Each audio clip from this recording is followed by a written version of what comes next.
In the early days, did you drink with friends? Early days, I wouldn't have had friends, I don't think, other if I wasn't drinking. I was shy and an introvert, and I mean, I discovered very quickly that inhibitions switched off, once you have a drink. So, I was pretty confident. I mean, I didn't lose. I hadn't. I was in the police cadets at 16, and we never did anything about police work. I mean, it was all rock climbing, caving, canoeing, potholing, judo. I mean, it was everything to build character. So, I had a lot of confidence. I was developing confidence, but I was shy and introvert when it came to women. So when I had a drink and inhibitions just kind of flew out the window, it allowed me then to have a relationship of, and I use the word relationship guardedly. I had a connection with women, but it was essentially physical. Did your friends notice you were a good drinker? I was proud of it. Again, it was. I took to it very quickly. I enjoyed it.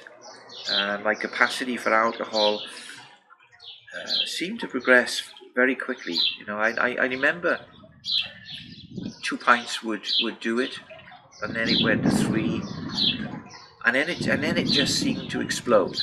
I could just seem to devour any amount and handle it. Well, I say handle it. I would still be standing, or I'd end up being sick, but at that young age, your body bounces back anyway. Even with a hangover the next day, physically you're able to bounce back. I think, blimey, that was a good night. So it never caused me any physical problems in the early days. Relationship problems, certainly, it had put me on a different road. My priority was physical contact with women.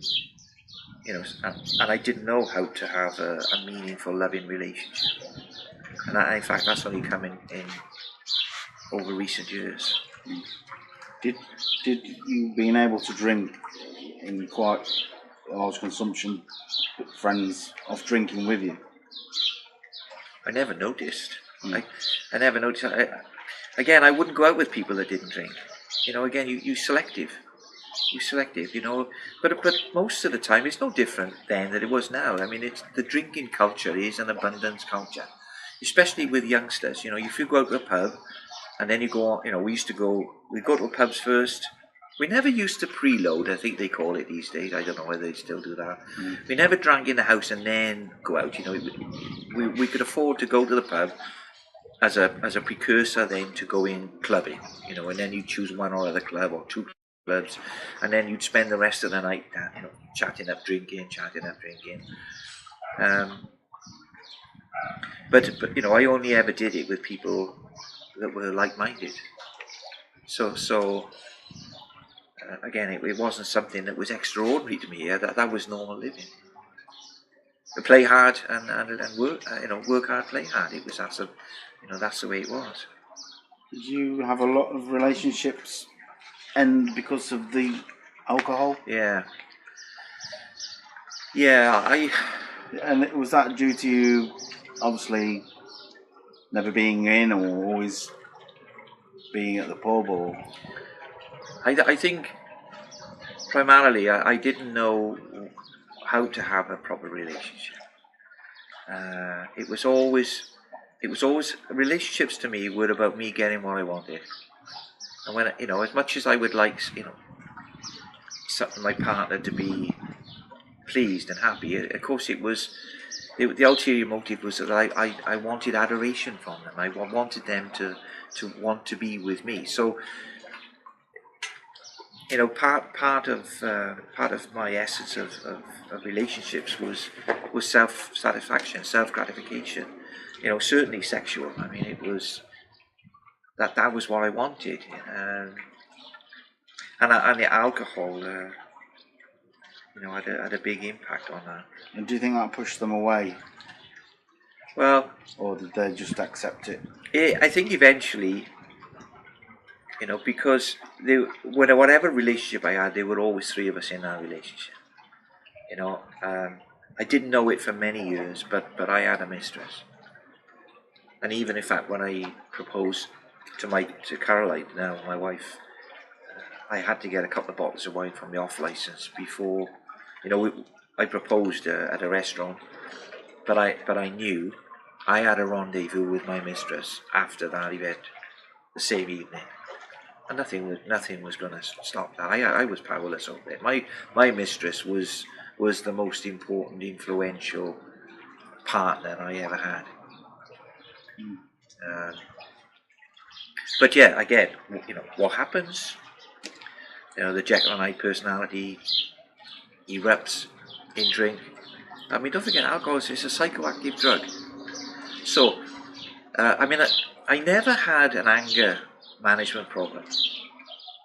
Anger is a normal human emotion. We all get it. But like most people, I was able to manage it effectively sober. When I drank, like the inhibitions went out the window, my control mechanism for my behaviour also went out the window. So I look back and I say, I could be aggressive on times.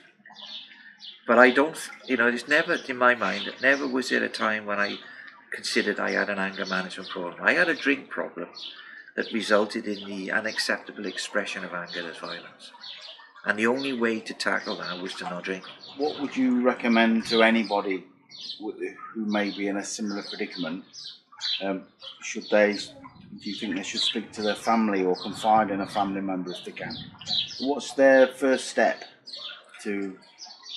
Well, it's usually the drinker who's the last person to come to terms with the fact that they've got a problem.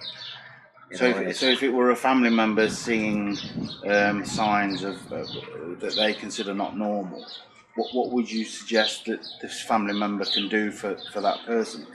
Well, you've got to talk about it. You know, if a family member is creating disruption within the family unit, that it has to be raised.